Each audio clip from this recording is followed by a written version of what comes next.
You're listening to the Monday Night Community Show with Daniel on BRFM. This is the Daniel Monday Night Community Show on demand through YouTube. Thank you very much for choosing to listen to us through this method. If you'd like to keep up to date with when I add new interviews, then subscribe to this channel. So we're now going to be joined on the telephone talking all about antibiotics. Firstly, thank you very much for joining us. If you could just introduce yourself and then tell our listeners a little bit about yourself to start us off. Certainly. Richard Stead is my name, and I'm the founder of a company called the Qures Group. Qures is spelled with a Q, Q-U-R-E-S.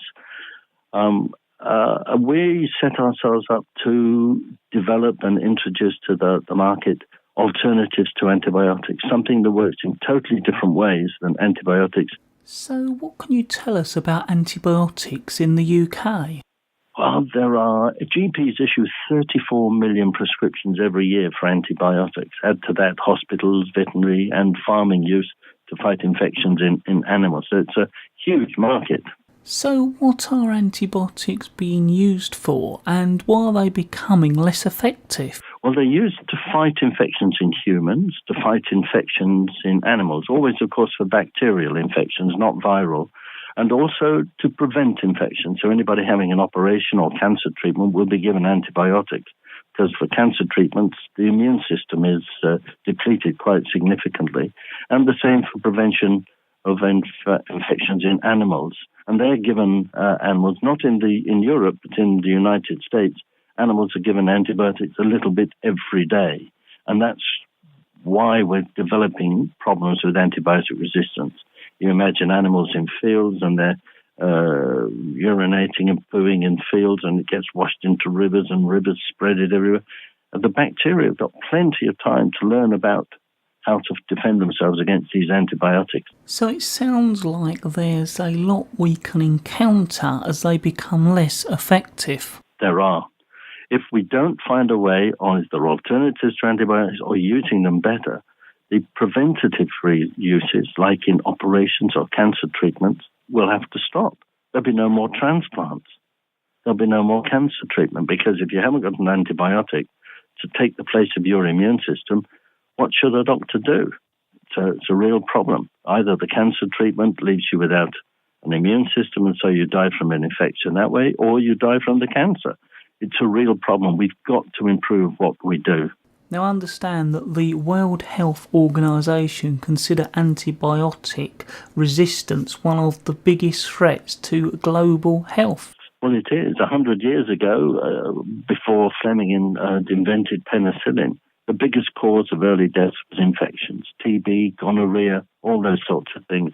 But following penicillin and other antibiotics, that changed. As we know now, the biggest cause of death, early death, are heart disease and cancers.